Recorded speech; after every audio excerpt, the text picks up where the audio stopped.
The following story has been brought to you by StoriesToInspire.org.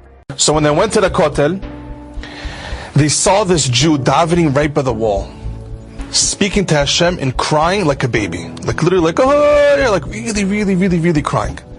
So the boy asks his father, the guy telling me the story from the shul, he's like, Daddy, why is this guy crying so much? So he tells him, what do you mean? You don't know? For Jews, it's normal. It's normal to cry to Hashem when you have conversation with God. You get so connected and so elevated. You feel so connected to Hashem, automatically you get emotionally talking to Hashem.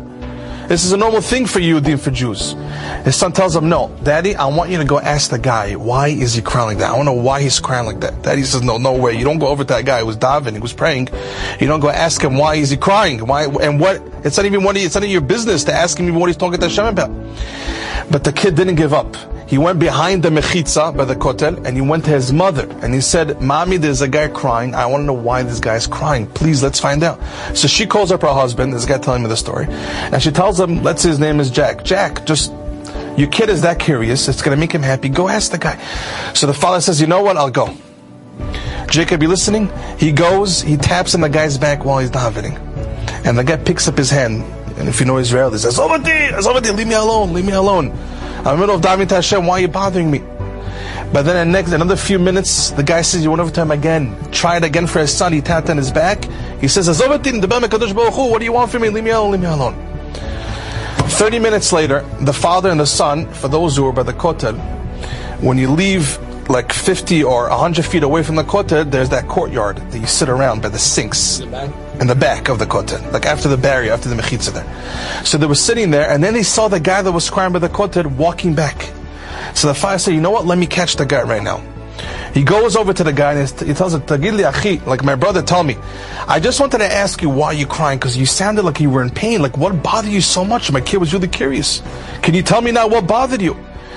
And this Israeli guy told him like this. He says, listen, rule number one is when someone talks to Hashem, especially when you see him crying, you don't disturb. I was in the middle of having a conversation, you don't stop the conversation. But I'll tell you what I was crying about. I'm about to make a bar mitzvah for my son. Listen to this. About to make a bar mitzvah for my son. And I want to get my son tefillin, but not just any tefillin. I want to get him top mehudal tefillin, which means, what makes tefillin better or worse? It depends who wrote the tefillin. If the sofer is more of a tzaddik, he goes to the mikveh more, or his mind is more clear in Torah, the tefillin are considered more kosher, more holy, to have more concentration when you daven. So he says, I want to get my son tefillin, but the top tefillin from the top sofer. Now this sofer, in order for him to get tefillin, I have to give him 1,200 shekel deposit today to get it done. A deposit. And I did not know where I'm getting it from. So I went to speak to Hashem. I was like, Hashem, give it to me. This guy told me the story. He turns to him. He's like, that's what you're crying like a baby for? For tefillin mehudal? How much is it already? 1,200 shekel? How much is it already? $500? I'll pay for it. But I want to drive with you to the sofer. I want to see the sofer give you the tefillin in your hand. So they took a taxi. They drove to get to the sofer. And then he gave them, this American guy told me the story. He paid for it. He paid for the deposit. Ends up being he paid for the tefillin. They got so close to each other.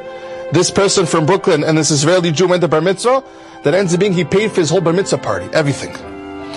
This is the story the guy told me in Brooklyn why now he started coming to shul more often, because his son told him, I don't understand, if a guy can cry so much for tefillin, and Daddy, you don't even go to shul with tefillin, how can that be? You gotta start going to shul. And that's what this guy started coming to shul very often. Now this guy didn't say the punchline. You know what the punchline of the story is?